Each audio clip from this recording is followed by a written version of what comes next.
Chazak ou Baruch Ti Mevorach Mipi Elyon Be'ezrat Hashem. L'un des points sur lesquels le judaïsme a permis d'exister de génération en génération, malgré toutes les tribulations que nous avons passées, vient de nos traditions juives. Et quand on dit tradition juive, il faut savoir que c'est une mitzvah de rester dans ces traditions juives tant qu'elles restent juives pour les juifs. Tout comme les nations du monde ont leurs traditions à eux, nous avons les nôtres. Et comme c'est marqué dans la Torah Meforash, Ve'yavdu et Tatzabehem Vayi'u Lahem les Mokesh, si les juifs Chasve Shalom prennent les traditions des non-juifs, non pas par racisme ou autre, mais pour ne pas quitter la racine, Shema b'ni Musar Avicha ve'al titosh Torah timecha. Shema b'ni Musar Avicha, écoute la moralité, la façon de se conduire de ton père et ne quitte pas les traditions de ta mère qui est Knesset Israël.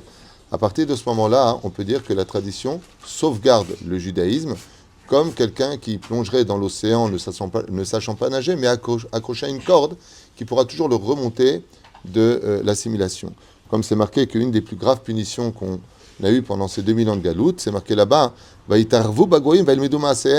vous êtes mélangés aux nations du monde et vous avez appris de leurs traditions à eux. Et on peut encore le constater aujourd'hui, même en Eretz Israël. Par exemple, la coupe de cheveux. Il y a des non-juifs qui ont leur coupe de cheveux à eux, leur tradition à eux, comme faire le bol, par exemple. Est-ce qu'on a le droit de le faire? Vadaï chez Assour. Nous avons le Rav Ovadia Yosef crie à voix haute, très haute, que les habits que prennent les rabbinim et les cantors en France et ailleurs, qui venaient des midingues algériens, c'est des robes qui appartiennent, des traditions qui appartiennent aux curés. Et maintenant, on retrouve avec des rabbinim avec des robes. Le Rav Ovadia interdisait formellement ce genre d'habillement, sous prétexte qu'on voulait différencier le païtan, le chazan, le cantor du tibour de l'Assemblée, avec le chapeau de Pierre Labbé. C'est bien pour les non-juifs, qu'eux fassent ce qu'ils veulent, c'est leur domaine à eux.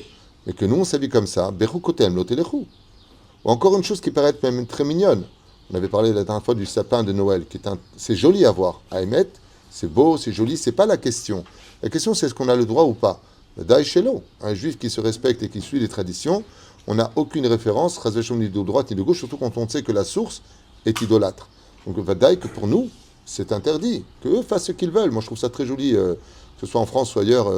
L'ambiance de Noël, elle est jolie. On peut pas nier cela. Mais c'est pas parce qu'elle est belle, cette tradition, que encore un minag qui est très connu, c'est celle de se mettre à genoux pour demander la main de sa dulcinée.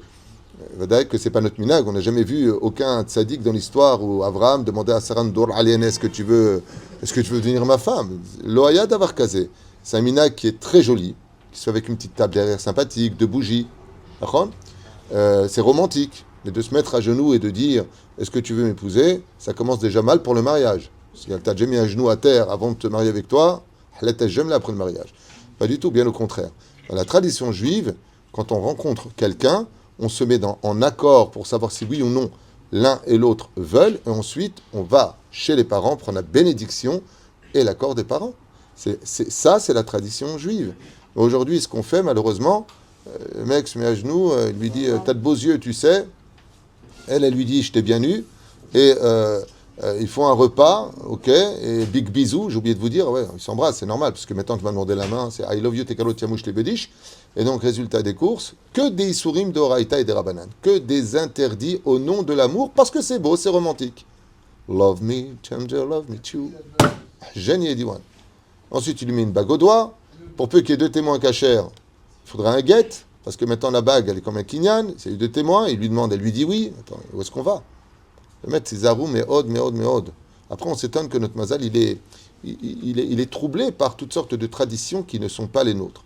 Normalement, on parle avec le sechel, une fois que c'est fait, on présente aux parents, et on ne dit pas, ouais, de toute façon, les vieux, ils comprennent rien.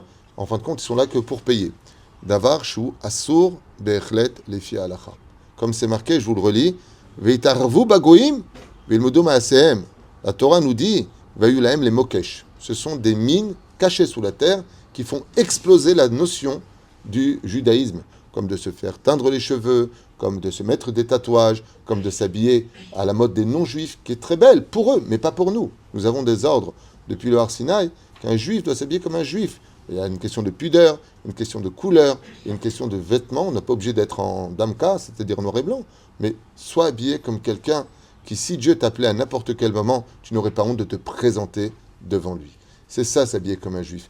L'amlich et akadosh baruch hu, de faire notre Dieu pas simplement un roi quand on fait une bénédiction, melech haolam she'akol yabid varo, et là de faire d'akadosh baruch hu afilu bechadre chadarim, dans les endroits les plus secrets, les plus cachés des yeux des autres, d'être toujours conscient de vayomer ineni. Si Hachem il t'appelle, en toute circonstance, ma chère viendra de façon soudaine, que tu n'aies pas honte. Que si Chas Hashem, la mort vient nous frapper comme un ami qui est mort d'un infarctus, alors que personne ne s'adonne à cela, eh bien que tu sois toujours prêt à rendre ton âme ou à vivre ta vie de façon propre en faisant bien attention. Et c'est pour cela que je vous conseille vivement, je ne vous parle pas, bien sûr, des minagim les plus catastrophiques.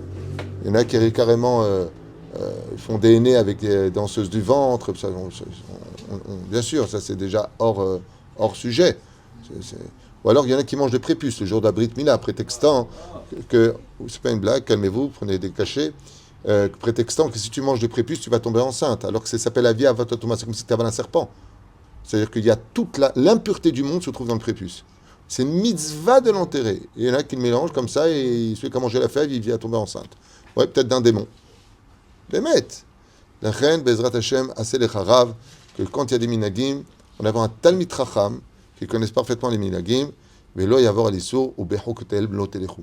Vous n'irez pas selon leur minagim à eux, qui mokesh lachem, car pour vous, c'est une mine. Tout comme la tradition nous a sauvé notre judaïsme depuis 2000 ans, si on perd nos traditions, il ne faudra pas s'étonner de couler dans les flots de l'assimilation.